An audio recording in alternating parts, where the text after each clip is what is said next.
हमारे भारतवर्ष में महाशिवरात्रि बड़े ही धूमधाम से मनाई जाती है। सुबह से ही शिवालयों में भक्तों का तांता लग जाता है।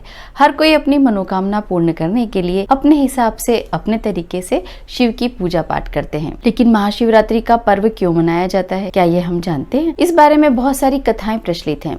भगवत पुराण के अनुसार समुद्र मंथन के समय वासुकी नाग के मुख से भयंकर विष की ज्वालाएं जो थी वो उठने लगी और वो सारे समुद्र में मिश्रित होकर विष के रूप में प्रकट हो गई और वही विष की ज्वालाएं सारे आसमान और सारे जगत में फैलने लगी। ये सारा विष जगत में फैलने लगा तो सभी देवी देवताओं, ऋषियों, मुनियों को बड़ी ही चिंता हुई कि ऐसे में तो संसार है वो नष्ट हो जाएगा। अपनी समस्या लेकर भगवान महादेव, महाशिव देव के पास पहुंचे और उनसे प्रार्थना करने लगे कि भगवान इस भयंकर विष से हम सबको बचाइए।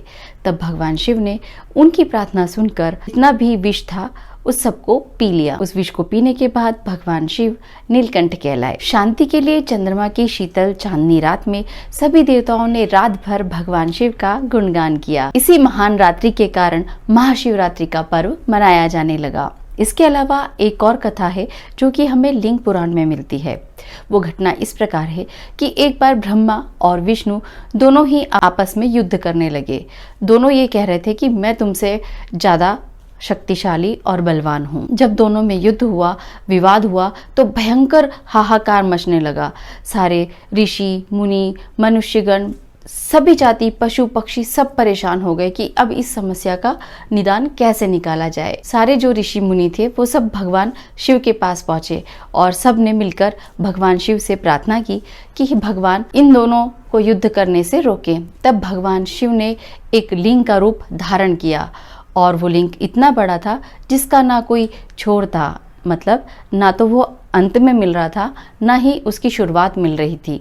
तब भगवान विष्णु जी ने सूकर का रूप धारण किया और वो नीचे की ओर गए। ब्रह्मा ने हंस का रूप धारण किया और वो ऊपर की ओर गए, लेकिन दोनों ही मिलकर उस शिवलिंग का पता नहीं लगा पाए।